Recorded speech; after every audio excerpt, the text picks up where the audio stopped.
今日繼續下集60年樓齡嘅私樓大翻新介紹啦，今次會介紹3間睡房同埋2間廁所。第一間睇嘅主人房，一入門就對住一組嘅大衣櫃啦，衣櫃連住一張雙人床，床尾呢就一組薄身衣櫃，咁呢張床下邊就一個手動嘅油壓床，亦都有2個櫃桶嘅。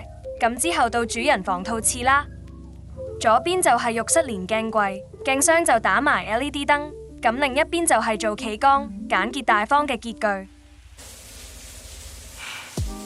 咁嚟到頭房啦，就係一組高身衣櫃配一個轉角嘅大書台，衣櫃邊就係一張單人床。